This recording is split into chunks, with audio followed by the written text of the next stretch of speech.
Ya, Assalamualaikum warahmatullahi wabarakatuh. Berikut adalah pertemuan terakhir bagian UTS dari mata kuliah biosinyal. Ya, kita akan membahas mengenai vision atau penglihatan. Ya. Jadi penglihatan adalah indera terakhir yang dibahas pada biosinyal ini. Nah, penglihatan itu bersumber dari bagian dari tubuh kita yang bernama mata. Nah, mata punya beberapa struktur ya, mulai dari lapisan paling terluar sampai lapisan paling terdalam di mana sinyal-sinyal dari cahaya itu akan diterjemahkan menjadi impuls listrik yang selanjutnya dikirim ke dalam sel syaraf. Nah, di dalam sistem dari mata, mata itu memiliki kemampuan penglihatan ya, di mana bola mata itu terletak di dalam rongga yang berbentuk orbital, dikelilingi oleh tulang yang melindungi bola mata ini, dan karena bola mata terletak di dalam rongga, maka dia bisa bergerak. Ada tiga otot yang menahan bola mata ya, jadi kalau kalian pernah menggunakan mouse yang zaman dulu, mouse yang zaman dulu itu pakai bola di bawahnya. Nah, dari bola itu ada tiga roda yang menjadi sensor pergerakan mouse. Nah, kurang lebih mata seperti itu. Nah, kemudian tiga otot dari tiga titik perlekatan ini ya ada eh, 6 otot ya yang nempel ya karena untuk bergerak kan kanan kiri gitu. Jadi sama seperti bola yang tadi. Ya, jadi setiap satu titik ini ada 2 otot ya, sepasang otot yang mengaturnya. Jadi yang pertama di bagian atas nih upper rectus muscle, kemudian di bagian bawah lower rectus muscle, dan kemudian yang serong ke samping itu lower side muscle. Nah, tiga otot ini memungkinkan mata bergerak atas bawah kanan kiri maupun diagonal. Nah, kemudian dari bagian luar mata ya, yang pertama ini ada kornea. Kornea ini berupa lapisan pelindung pada mata ya. Dari kornea ini kadang gangguan-gangguan yang terjadi misalnya penebalan atau pengeruhan ya, warna kornea itu jadi lebih keruh begitu. Nah, kemudian di bawahnya kornea ini ada iris, semacam otot yang membantu lensa untuk bisa menebal dan memipih sehingga memfokuskan penglihatan. Kemudian ada konjungtiva ya, yang memberikan nutrisi kepada lensa mata, terus sklera ya yang membungkus bola mata, dan terakhir di belakang itu ada sistem syaraf mata. Nah, mata ini punya berbagai sistem perlindungan ya. Yang pertama itu ada kelopak ya, eyelid. Jadi kelopak mata. Kemudian eyelash ini bulu mata ya. Eyebrow, alis. Jadi ada tiga perlindungan yang mencegah kotoran-kotoran masuk ke dalam rongga mata atau bola mata.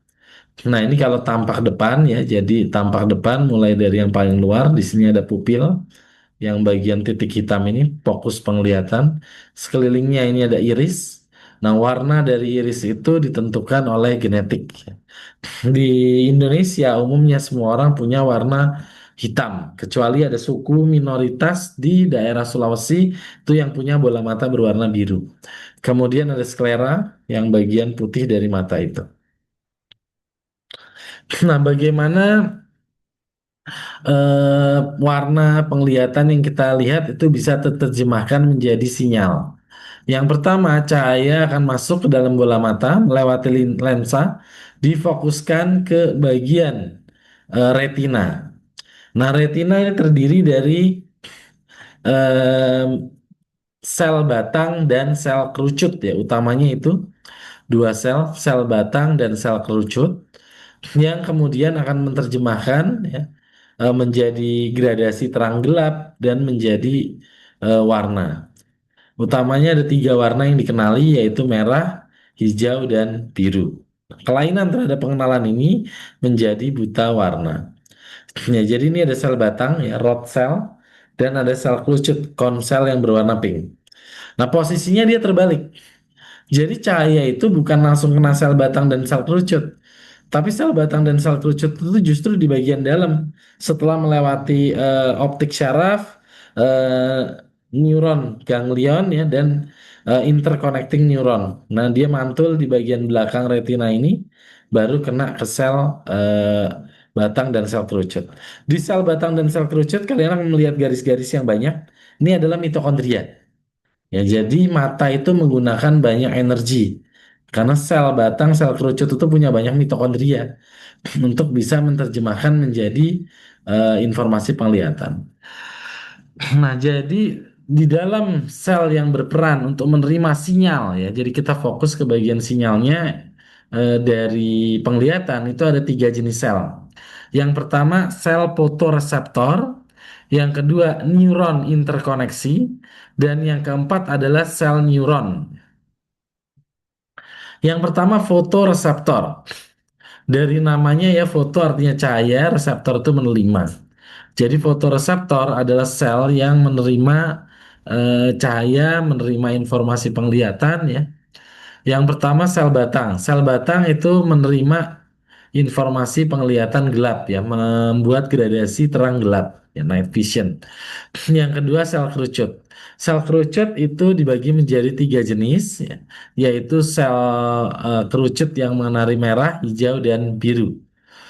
Nah, tetapi peak sensitivity-nya ya itu ada kuning, kuning kehijauan dan biru. Ya, jadi lawan daripada merah, hijau dan biru. Nah, kelainan pada sel kerucut, pada satu atau lebih sel kerucut itu mengakibatkan penyakit buta warna. Kemudian yang B itu adalah sel kedua, neuron interkoneksi. Jadi semua sel fotoreseptor itu tertambat pada neuron interkoneksi. Neuron interkoneksi ini bertugas ya, mengirimkan informasi dari lebih dari satu sel fotoreseptor ke dalam sel syaraf ya atau sel neuron. Nah, neuron interkoneksi ini dibagi menjadi tiga. Yang pertama itu horizontal cell, yang kedua amakrin, ya. Yang ketiga adalah sel bipolar, bipolar cell. Dan yang terakhir adalah neuron cell, ya, ganglion sel ganglion. Sel ganglion ini akan menerima informasi dari sel interconnecting, ya, neuron interconnecting, dan mengirimkannya ke sistem syaraf pusat. Jadi cahaya itu melewati berbagai lapisan sel sampai akhirnya tiba di sel batang atau sel kerucut. Nah, kemudian em, ini dibuat dari atas ke bawah ya. Kalau disejajarkan dengan gambar yang tadi, atas ini adalah sebelah kiri, bawah ini sebelah kanan. Ya. Jadi cahaya ini dari atas, sebetulnya dia dari atas. Kemudian depan itu bagian atas ya. Kemudian cahaya ini akan melewati berbagai macam sel ya tersaring dan dia akan diterima oleh sel batang dan sel kerucut di bagian paling bawah ini. Jadi mantul keterima di sini. Makanya sebetulnya di dalam kepala kita bayangan itu terbalik. Nah, kemudian dari sel batang dan sel kerucut di tengah sini ada interconnecting cell ya tadi dibagi menjadi tiga. Kemudian interconnecting cell terhubung dengan sel ganglion. Sel ganglion ini ada sistem syaraf ya sistem syaraf yang mengantarkan informasi ke sistem syaraf pusat. Jadi cahaya itu geraknya dari atas ke bawah, sinyal dari bawah ke atas. Nah, setiap mata itu eh, terdiri dari tidak hanya satu retina ya, tapi dua retina yang bertumpang tindih. Kemudian salah satunya disebut sel batang ya, yang sensitif terhadap cahaya dan fokus untuk melihat di tempat gelap, seperti pada apa namanya pada waktu senja, malam hari. Nah, sel kerucut itu berfungsi untuk membedakan warna pada siang hari. Nah, retina ini tidak didesain untuk melihat warna yang sangat terang atau cahaya yang sangat terang. Ya. Pada beberapa orang, ya ini terkait dengan genetik juga, kalau melihat cahaya yang sangat terang itu akan bersin, yaitu genetik. Karena itu adalah pertahanan untuk tidak boleh melihat yang terlalu terang. Karena itu bisa merusak daripada sel kerucut yang ada di mata ya, jadi nggak kuat. Sel batang, maaf. Jadi merusak sel batang dari mata. Nah, kemudian Di tengah-tengah ya, tadi ada dua eh, retina ya. Di tengah-tengah ini adalah sistem syaraf. Nah, sistem syaraf itu blind spot. Jadi kadang sesuatu di depan mata kita nggak lihat ya, karena ini blind spot. Ini ada blind spot di sini. Sebetulnya posisinya nggak pas di tengah, dia agak agak geser ke bawah. Eh Mana tadi gambar skema? Nah ini ya, jadi agak geser ke bawah di sebelah sini ya. Tengah geser ke bawah ini adalah blind spot. Itu kita nggak bisa lihat di tempat itu. Nah, terus kemudian di sini ada kembali lagi ya, ada sel batang dan sel kerucut, terus kemudian ada sel horizontal, eh, amakrin, dan ada sel bipolar yang nanti terhubung ke sel ganglion, sel syaraf ganglion. Ini mengantarkan informasi ke sistem syaraf pusat. Nah, warna yang bisa dilihat oleh manusia itu terbatas ya. Dari mulai 400, di bawah 400 itu UV kita nggak bisa ngelihat, sampai 700 nanometer. Di atas 700 nanometer adalah panjang gelombang untuk inframerah ya. Kita juga udah nggak bisa lihat lagi. Nah, kemudian puncak penglihatan kita untuk merah itu ada di 560 nanometer, hijau 530, dan biru itu 417 nanometer. Jadi dari semua cahaya yang ada di alam ini kita cuma bisa ngelihat sebagian kecil aja. Nah, jadi kalau sesuatu nggak bisa kita lihat, ya belum tentu itu nggak ada. Ya memang tidak ada di sistem penglihatan kita nggak nyampe ke situ.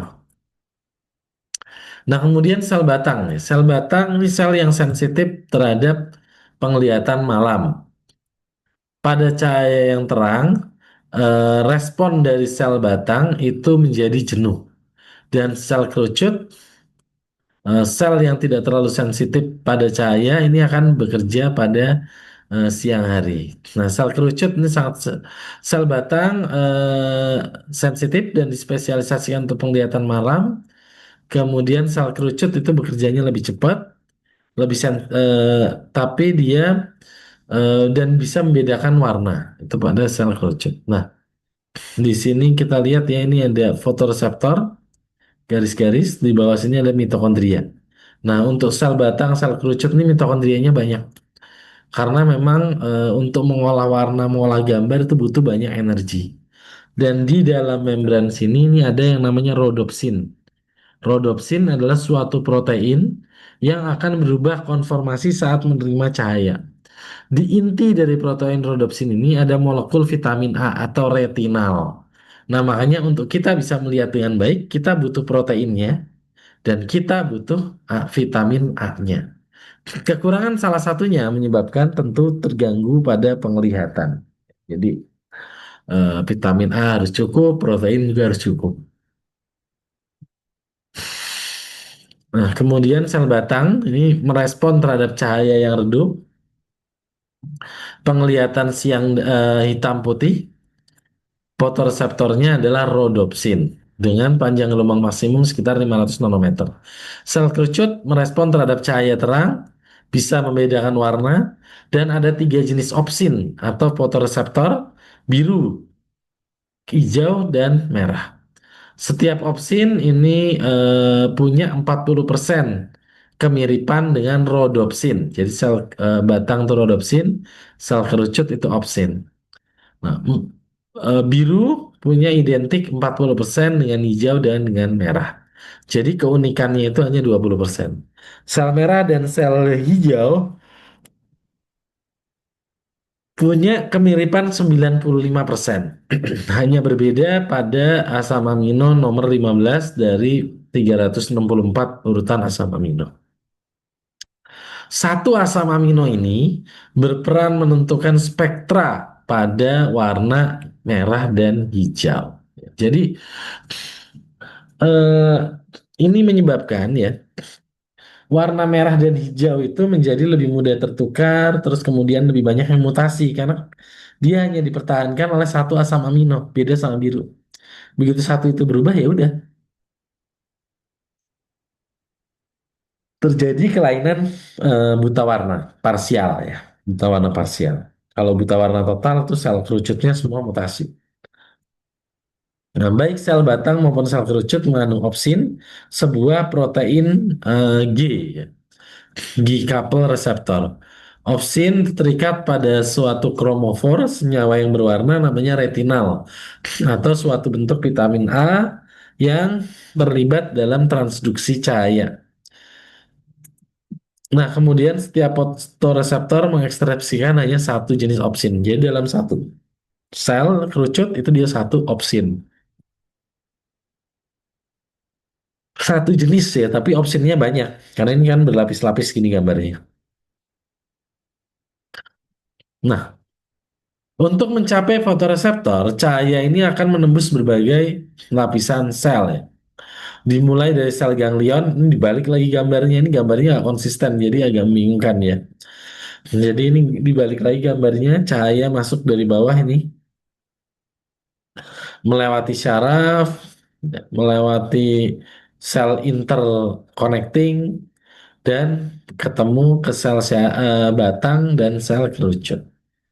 Maka sinyal dikembalikan lagi ya. Jadi sinyal yang mencapai sistem syaraf mata kita itu sudah disaring. Disaring beberapa kali, jadi tidak terlalu banyak informasi yang masuk ke dalam otak kita.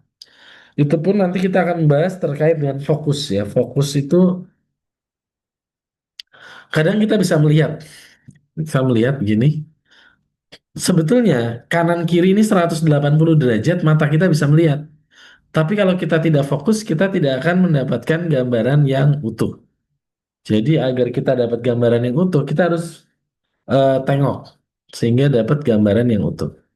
Nah, kemudian sel ganglion ya ini mulai dari bawah, ini terdiri atas sekumpulan sel syaraf ganglion. Nah, di bagian dalamnya inel plexiform, ya, bagian yang fleksibel itu terbentuk dari jaringan akson dan dendritik dari sel bipolar dan sel amakrin. Nah, ini fleksibel, bisa geser-geser karena mata bergerak-gerak yang ini. Jadi yang geser-geser itu adalah sel interconnecting. Nah, kemudian bagian yang paling luar ya outer plexiform terdiri dari sel syaraf dan sel bipolar dan fotoreseptor. Jadi bagian ini luar itu ini sebetulnya kebalik ya. Ini yang paling dalam dari tubuh kita tuh yang ini yang paling luar. Tapi ya udah terjemahannya. Mungkin masuknya dari bola mata. Jadi kalau dari bola ini jadi yang paling luar yang sel batang dan kerucut. Nah, kemudian fotoreseptor bagian luar ini tempat sel batang dan kerucut adalah tempat pigmen yang sensitif dari cahaya. Nah, bagian luar itu epitel, sel epitel atau sel keluar dari bola mata. Nah, ini ada bagian zoom in ya. Jadi zoom innya seperti ini. Yang pertama ini retina ya, retina di zoom in terbagi menjadi tiga bagian. Saya mulai dari bawah. Ini adalah sel syaraf ganglion, terus sel intermediate ya, syaraf intermediate. Nah, ini adalah sel fotoreseptor. Nah, sel fotoreseptor di zoom in menggunakan SEM bentuknya seperti ini ya. Ini di atas bagian yang bertumpuk-tumpuk mirip dengan kloroplas ya. Jadi kloroplas tujuannya untuk menangkap warna. Ini juga sama, mirip dengan kloroplas. Bedanya kloroplas itu dia menghasilkan energi, menangkap cahaya menghasilkan energi. Kalau mata kita terbalik, menangkap cahaya membutuhkan energi ya. Makanya di bawah ya daripada sel dis ini ya, sel-sel yang berlapis ini banyak banget mitokondria di sini. Makanya kalau kita capek, salah satu yang capek itu adalah mata. Mata itu capek ya. Jadi kadang ya istirahat ya, salah satu tidur itu kan sebetulnya yang istirahat itu adalah mata. Dan kalau mata nggak istirahat ya makin lama mata itu dipakai gitu ya, begadang.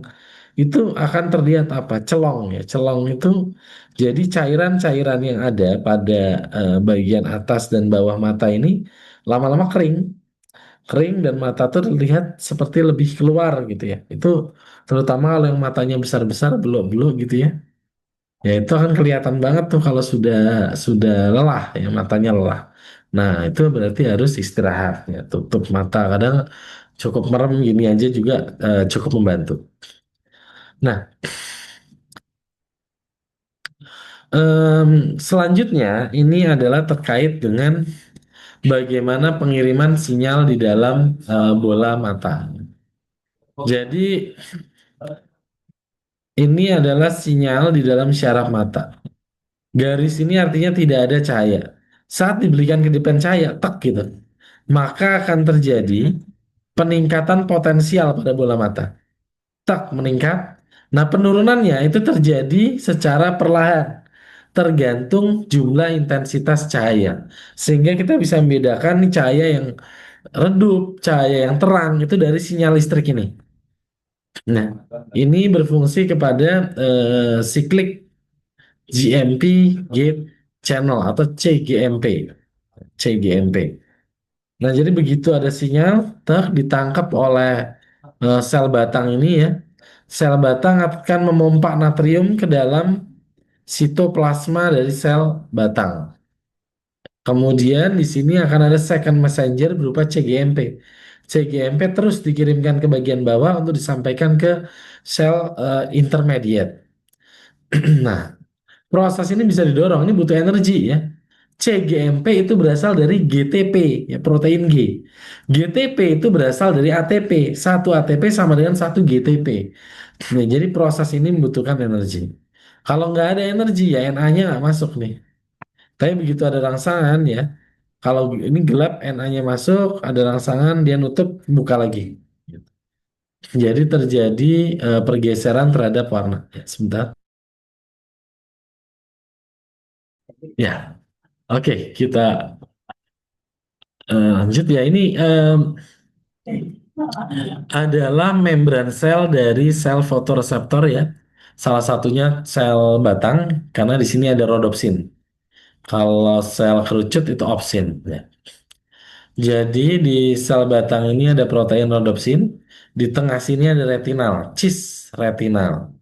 Ya, kemudian di bagian luar ini banyak sekali fosfat yang menempel ya, karena bentuknya adalah kinase. Di bagian dalam ini eh, ya N-link oligosakarida. Ya, maaf saya ini ya di bagian dalam ini ya ada N-ring oligosakarida. Retinal itu bisa menjadi molekul yang menerima sinyal karena dia punya ikatan rangkap di sini. Nah, ikatan rangkapnya ini reaktif ya sehingga bisa memodifikasi basa skip ya. Jadi ini retinal begitu dia ketambahan muatan ya dari transretinal jadi cisretinal.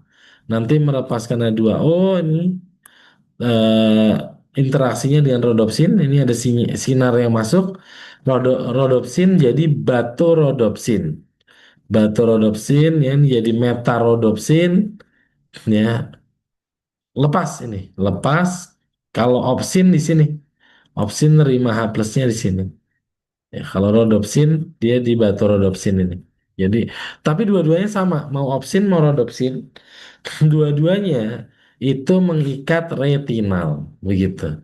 Enzimnya namanya retinal isomerase, ya, untuk mengembalikan dari transretinal ke cisretinal. Jadi, yang mana yang kita butuhkan? Yang kita butuhkan sebagai nutrisi adalah cisretinal. Cisretinal itu dia siap menerima cahaya. Nah, kalau ini prosesnya sudah terjadi, sudah menerima cahaya, udah ngirim sinyal, dia jadi transretinal.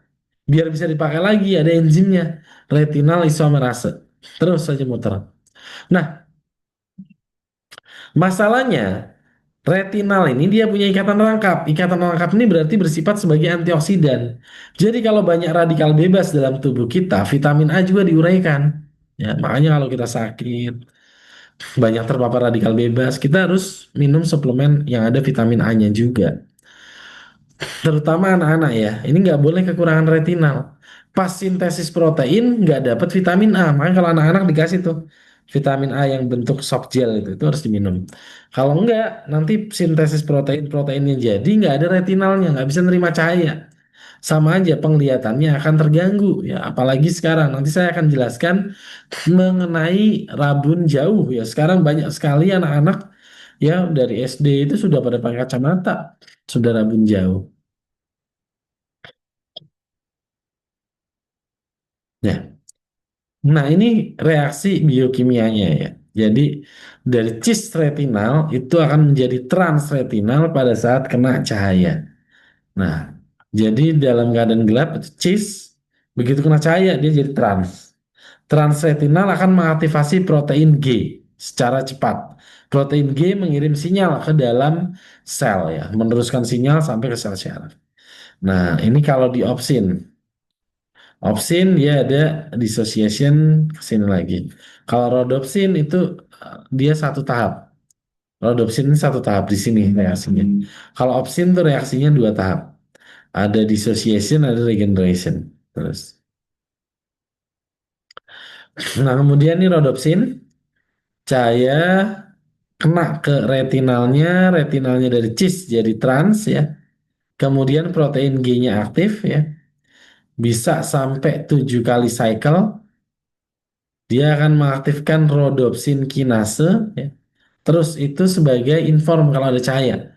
Nah, kalau udah cahaya udah nggak ada lagi, stop dia. Stopnya gimana? Ada protein namanya arestin untuk mengembalikan rhodopsin ke kondisi awal. Ya, jadi arestin, balik lagi sinyalnya stop. Nah, makin tinggi intensitas cahaya yang kita terima tadi di grafik potensiometrinya, itu makin tinggi sinyal potensialnya. Itu karena adanya cycle ini. Jadi bisa sampai 7 cycle mengenalinya. Nah, ini untuk opsin. Opsin sama dia punya cis retinal di dalam sini. Nah, untuk sebetulnya sih mekanismenya sama ya. Dua-duanya sama-sama nempel ke protein G.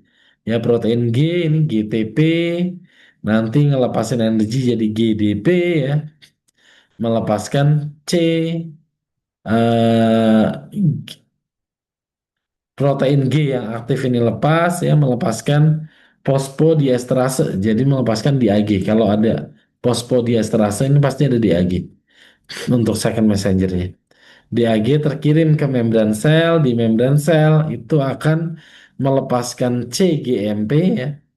cGMP akan membuka kanal sebagai sinyal dari adanya cahaya. Maaf, menutup kanal ya. Ini justru dia menutup. Jadi kalau ada cahaya, kanalnya nutup. GMP-nya stop. Jadi gitu. Nah, ini sama penggambaran dari sampingnya ya. Cahaya mengaktifkan rhodopsin, protein G-nya dilepas, mengaktifkan cGMP fosfodiesterase, mensintesis cGMP, cGMP nempel ke kanal, kanal maka akan menutup kanalnya, potensial positifnya berhenti. Jadi stop. Nanti aktif lagi gitu. Jadi kodenya itu sebenarnya 0101 gitu ya. Satu itu berarti aktif, tag begitu ditutup tuh nol. Nol itu berarti ada cahaya. Gitu. Nah, ada beberapa protein yang berperan di sini. Yang pertama transdusin yang selalu standby. Kemudian ada fotoreseptor. Transdusin interaksi dengan fotoreseptor saat ada cahaya dengan bantuan satu GTP. GTP akan lepas sebagai protein G mengaktifkan cGMP fosfodiesterase atau cGMP PDE. cGMP PDE merubah cGMP menjadi GMP bebas. Nah, GMP bebas ini dan cGMP akan menutup Na plus iron kanal. Nah, kemudian eh, terminasi atau pengakhiran sinyal fosfotransdusin. Ya, sinyal ini ya dari cahaya yang mengaktifkan rodosin, menghidrolisis cGMP, terus ya cGMP itu akan menutup Na2 plus karena Na2 plus Na plus ketutup, Ca2 plus turun. Ya. Kemudian tadi terjadi perubahan potensial dari positif jadi netral, sinyal yang dikirimkan terus ke sel intermedier ya. Kalau sudah selesai ditutup dengan arestin. Jadi kata kuncinya itu. Nah, sedangkan bagaimana kita bisa melihat suatu image ya atau gambar. Tadi di awal saya sampaikan bahwa gambar itu nyampe ke sistem syaraf kita tuh terbalik posisinya. Ya karena cahaya juga terbalik ya dari lensa itu membalik, udah gitu sistem syarafnya juga terbalik lagi. Dia itu sel sel batang dan sel kerucut letaknya di belakang. Baru kemudian diterjemahkan masuk ke sel syaraf. Dikirim ke ganglion sampai ke otak di bagian primary visual cortex atau korteks penglihatan primer. Nah, di sini gambar itu tidak utuh, tapi akan terlihat sebagai dot matrix ya, tergantung resolusinya. Cuman otak kita akan memperhalus gambar ini. Ya, jadi ini titik-titik seperti ini sebenarnya kayak komputer. Tapi otak itu akan mengolah ya, menginterpretasikan ya meskipun kadang nggak selalu benar ya. Jadi kadang kayak kayak dibohongi gitu ya. Jadi kita ngeliat loh, kok nggak, padahal nggak ada itu di situ. Atau mungkin kalian juga pernah lihat gambar dua dimensi tapi terlihat tiga dimensi gitu ya. Itu karena otak melengkapi informasi yang kurang dari sistem penglihatan. Nah, kemudian ini adalah bagian cahaya ya yang dari otak yang bisa melihat. Jadi ada 12 syaraf, ya, 12 sensor terhadap cahaya yang terkait dengan cahaya. Yang pertama, cahaya itu mempengaruhi ya sensor olfactory, sensor penciuman. Jadi ada interaksi. Kemudian sensor yang kedua ini langsung ke sensor optik mata. Nah, yang ketiga syaraf ini ke syaraf otot mata ya, jadi bisa berbelok-belok. Yang keempat ini menempel. Hmm, oh nggak ada. Oh ini empat. Trochlear motor ya. Jadi tiga ini okuler motor, empat trochlear motor, yang lima ini adalah wajah. Ya, jadi saat kita melihat sesuatu itu bisa terjadi respon dari wajah. Ya, enam ini syaraf wajah, terus kemudian tujuh ini syaraf wajah ya, syaraf wajah, delapan sensor telinga, termasuk keseimbangan. Kemudian 9 ini adalah sensor dari mulut. 10 jantung, paru-paru ya saat kita melihat sesuatu kan kadang hatinya jadi berdetak lebih kencang gitu ya. Kemudian 11 sensor aksesori yang memicu juga refleks ya misalnya ada sesuatu yang datang kita gelengkan kepala atau berkedip ya. Kemudian 12 sensor dari otot-otot pada lidah. Jadi mata ini terkait dengan banyak sekali sensor di tubuh kita. Nah, nah, ini aliran informasi tadi sudah dibahas di awal ya dari bagian ini kebalik ya sebetulnya ya. Jadi cahaya dari bawah ini masuk ke ujung ke sel-sel syaraf, sel fotoreseptor, terus balik informasinya fotoreseptor, sel intermedier, sel ganglion, balik lagi masuk. Nah di sini ada pembuluh darah nih merah dan biru. Ini adalah bagian dari blind spot. Ya, jadi itu. Nah, kemudian bagaimana proses cascade ya atau peningkatan sinyal di dalam sel penglihatan?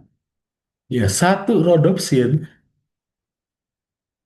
itu akan mengaktifasi 500 transdusin dan menstimulasi setiap transdusin menstimulasi satu cGMP. Kemudian satu cGMP ya eh, satu fosfodiesterase itu bisa pas 1000 cGMP. Jadi satu rodopsin bisa menghidrolisis 100.000 cGMP karena adanya pelipatan dari transdusin dan fosfodiesterase. Nah, kemudian kelainan bola mata ya. Jadi ada beberapa kelainan pada bola mata ya. Pada beberapa orang tertentu ya, syaraf pada mata kanan dan kiri itu eh, tidak sinkron ya, tidak sinkron. Ya, misalnya strabismus ini. Strabismus, kondisi medis saat dua bola mata itu tidak lurus. Jadi seperti gambar di bawah ini. Jadi eh, biasanya pada orang-orang strabismus ya kalau mau melihat sesuatu dia tidak lurus. Jadi misalnya lihat ke depan tapi kepalanya miring gini. Jadi kalau ngomong tuh kadang tidak kelihatan tidak ngeliatin ke orangnya padahal dia ngeliatin ke situ karena memang posisi bola matanya nggak lurus ya. Nah, kemudian ini bisa diperbaiki ya dengan cara operasi untuk strabismusnya. Kemudian defective binocular vision. Jadi kemampuan dari bagian otak untuk mengolah gambar tiga dimensi. Jadi ada beberapa orang yang kesulitan untuk mengenali jarak. Nah, ini berbahaya kalau mengemudi. Kemudian ambiliopia. Ambiliopia ini yang paling bawah, turn eye. Jadi matanya nggak sejajar. Nah, ini yang paling berbahaya dan mengurangi kemampuan penglihatan. Nah, kemudian selain itu juga ada Horner syndrome, ini genetics karena kelainan syaraf. Ya, jadi bola matanya itu posisinya nggak lurus, ya ada miosis di mana pupilnya bagian hitam tengahnya dari bola mata kanan dan kiri nggak sama. Ini tidak lazim sih yang itu. Nah, yang normal itu adalah hipermetropia atau rabun jauh. Nah, ya saat ini penderita labun jauh terus meningkat ya, terutama pada anak-anak. Cina itu memimpin dengan jumlah anak-anak penderita labun jauh tertinggi. Ya, jadi kenapa sekarang atau pertanyaan ini dibalik ya, kenapa kemudian hewan itu nggak ada yang rabun jauh? Kalian nggak akan pernah lihat kuda pakai kacamata, ya pakai kacamata ya, tapi kacamata kuda, bukan kacamata cembung. Ya, kuda rabun jauh nggak ada. Elang gitu rabun jauh nggak ada, harimau rabun jauh nggak ada. Kalau ada harimau rabun jauh dia nggak makan, kalau nggak makan dia mati. Nggak bisa dia ngelihat. Ya, jadi hewan itu kalau dia rabun dia tidak akan sustain gennya karena hewannya pasti punah mati kalau rabun. Jadi hewan yang bisa survive itu yang tidak rabun. Tapi pada manusia rabun ini juga bisa survive ya karena kita punya kacamata, kita punya kontak lens. Jadi bisa survive. Makanya gen rabun itu kemudian diteruskan ke anak-anak. Nah, jadi anaknya jadi rabun jauh juga. Jadi itu genetik. Yang satu genetik. Yang kedua, kadang itu sebetulnya secara genetik tidak rabun, tetapi karena tidak pernah dilatih ya, seperti saya sampaikan di beberapa pertemuan sebelumnya, tubuh kita ini efisien. Kalau nggak dilatih dia nggak akan mau membuat itu. Jadi sejak kecil ya, kita jarang melatih penglihatan jauh, apalagi anak-anak zaman sekarang. Kalau saya tuh masih mending, dulu waktu saya masih anak-anak tuh masih main layangan misalnya. Itu bagus layangan itu, karena itu melatih penglihatan jauh. Jadi begitu kita main layangan tuh kita ngelatih penglihatan jauh. Jadi kita sering lihat jauh, apalagi orang-orang yang tinggal di pantai, ya, naik perahu di gunung, itu sering melatih penglihatan jauh. Mereka relatif lebih lama untuk memakai kacamata ya. Jadi karena biasa ngelihat jauh. Nah, sedangkan anak-anak sekarang jarang lihat jauh. Bangun tidur udah megang gadget, penglihatan dekat gitu ya. Nggak ada penglihatan jauh, yang paling jauh dilihat mungkin dari kasur ke pintu ya 2-3 meter itu paling jauh. Jadi nggak pernah ngelatih penglihatan jauh. Akhirnya apa? Mata menyesuaikan, nggak butuh penglihatan jauh, ya udah nggak usah. Ya pupilnya tidak menipis ya, tidak menipis untuk bisa ngelihat jauh. Ya, jadi kalau rabun jauh itu pupilnya ini tebal ya, tebal, tebal. Jadi dia nggak bisa ngelihat jauh. Makanya dia kalau mau ngelihat jauh ini harus harus memicingkan mata, ya memaksa. Jadi ini lensanya tuh dipaksa ditarik gitu biar lebih tipis. Itu rabun jauh, rabun jauh. Jadi rabun jauh itu dia tebal. Nah, makanya ada lasik ya. Apa yang dilakukan pada lasik ya? Lasik itu dokter akan menggunakan laser untuk mengikis bola mata, dikikis. Jadi lebih tipis. Nah, karena tipis dia jadi bisa lihat jauh. Tapi nggak selalu berhasil. Ya, tahu di sini ada yang pernah lasik atau tidak ya? Dan nggak selalu berhasil lasik itu. Bisa aja lasik itu gagal. Jadi udah dikikis, begitu dipakai ngelihat, nggak dilatih ngelihat jauh lagi, ya tebel lagi, nggak bisa lihat lagi. Itu tipis. Nah sebaliknya miopia, miopia ini adalah rabun dekat. Biasanya terjadi karena usia. Karena usia yang makin tua, jadi makin nggak elastis nih ototnya. Jadi dia udah tipis, nggak elastis, nggak bisa nebel lagi. Nah, jadi kalau miopia itu nggak bisa dilasik. Kan miopia itu tipis ya. Masa mau ditipisin lagi nggak bisa. Jadi miopia itu ya nggak bisa ya. Jadi saya ini baru pakai kacamata lumayan nih di umur 40 baru pakai kacamata. Ya itu pun minusnya belum besar sebetulnya, tapi ya pakai aja lah biar lebih nyaman. Nah, sebelum pakai kacamata itu saya sempat agak ngerasa kok lebih jelas ya kalau ngelihat jauh ya. Jadi kelihatannya memang itu efek sampingnya ya begitu mau menjadi plus gitu ya. Menjadi plus itu ada fase itu kayaknya. Tapi sekarang ini udah 43 ya belum plus alhamdulillah ini. Teman-teman banyak yang udah plus ya jadi double. Nah, jadi itu penglihatan ya jauh dekat. Nah, kemudian buta warna. Ya. Buta warna pertama kali dideskripsikan oleh Thomas Dalton di 1798 ya. Karena hilangnya satu tipe sel kerucut, satu atau lebih. Bisa kuning, itu namanya protanopia, atau medium ya, panjang gelombang medium, kuning hijau, deuteranopia, atau panjang gelombang pendek, ya biru, atau tritanopia. Ya. Pada panjang gelombang apa namanya, nah ini menyebabkan monokromasi ya. Ya kalau tiga-tiganya hilang ya, ini monokromasi, buta warna total. Jadi kalau ngelihat tuh jadi hitam putih ya. Nah ini ada gambar nih buta warna nih. Coba pada bisa menebak atau tidak ini angka berapa? Nah jadi em, ini yang normalnya sebelah kiri atas ya. Kiri atas ini penglihatan orang normal. Nah kemudian apabila kehilangan eh, warna kuning gitu ya, yang long ya, yang long itu dia jadi yang kanan atas ini. Kalau yang medium kiri bawah. Nah, kalau yang short ini yang kanan bawah. Nah, buta warna itu terkait dengan kromosom Y juga. Makanya banyak penderitanya biasanya laki-laki. Nah, kemudian astigmatisme. Oh, bukan Y. Terkait kromosom X, makanya penelitiannya banyak laki-laki. Karena kalau laki-laki XY, jadi dia keluar. Kalau perempuan X-nya abnormal dengan X yang normal, dia jadi nggak jadi normal. Nah, kemudian astigmatisme. Astigmatisme itu adalah kelainan untuk kesulitan fokus karena bentuk kornea atau lensa. Ya. Ini menyebabkan penglihatan silinder. Itu astigmatisme. Ya, ini protanopia, deuteranopia, atau itu normal. Ini silinder, ya, astigmatisme.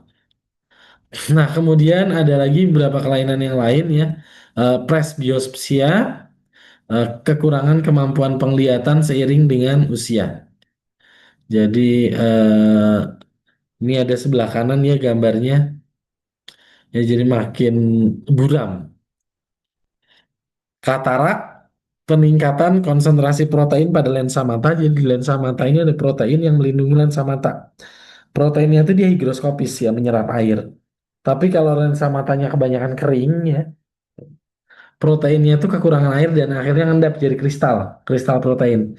Kristal itulah yang nanti akan menjadi katarak. Nah, itu harus dioperasi juga. Kemudian glukoma. Glukoma ini karena tekanan bola mata meningkat. Biasanya terkait dengan diabetes. Nah, eh, glukoma diabetes ini termasuk yang mengerikan ya. Jadi darah itu bisa keluar dari mata. Ya karena tekanan bola matanya terlalu tinggi dan bisa mengakibatkan kebutaan. Kemudian inflamasi. Beberapa virus itu menyerang lewat bola mata karena ini kan bisa langsung connect ke saraf dan ke darah.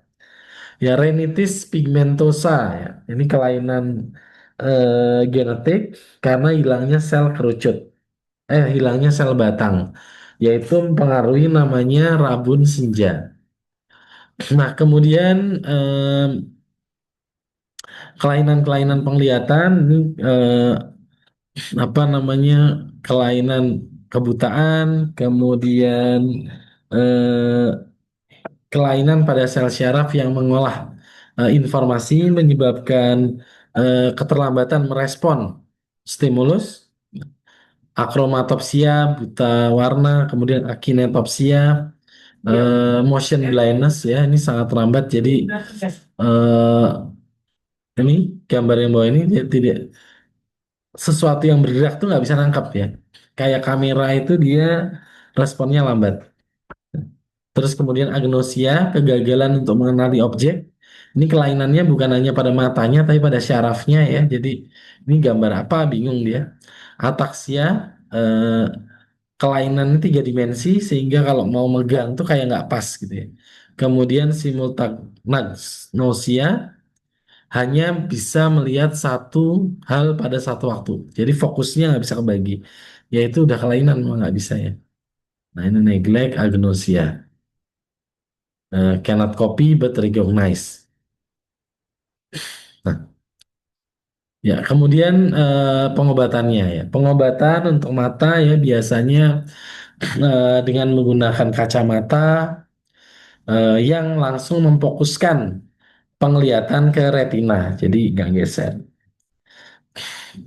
Kemudian beberapa tetes mata ya juga bisa diberikan untuk memperkuat bola mata. Ada juga suplemen-suplemen syaraf yang membuat sel syaraf itu menjadi lebih sensitif terhadap informasi dari mata. Itu bisa membantu untuk meningkatkan penglihatan. Kemudian beberapa kasus harus diselesaikan dengan pembedahan ya. Spesialis mata itu adalah satu spesialis sendiri. Beberapa toksin itu juga mempengaruhi mata atau kemudian malah beberapa toksin itu bisa digunakan untuk membantu pengarahan syaraf mata. Ya, terus kemudian ya juga karena ini terkait syaraf, terkait dengan asetilkolin juga. Nah, ini contoh dari toksin botulinum, ya, botox. Botulinum toxins. Botulinum toxin terdiri dari dua protein, heavy chain sama light chain. Ya, jadi heavy chain ini akan meningkat reseptor dari syaraf. Sebetulnya syaraf yang dipengaruhi makanya orang jadi nggak ngerut gitu ya. Yang mengikat reseptor dari syaraf sehingga reseptornya itu dilisis ya dan reseptornya itu tidak responsif lagi ya jadi nggak bisa kerut lagi itu botulinum toxin. Nah ini juga mempengaruhi eh, pengiriman sinyal pada mata ya karena di syarafnya. Nah kemudian ada lagi ini tadi udah ya. Oh ya, baik itu untuk informasi pada kuliah terakhir ini. Terima kasih. Saya tutup. Wassalamualaikum warahmatullahi wabarakatuh.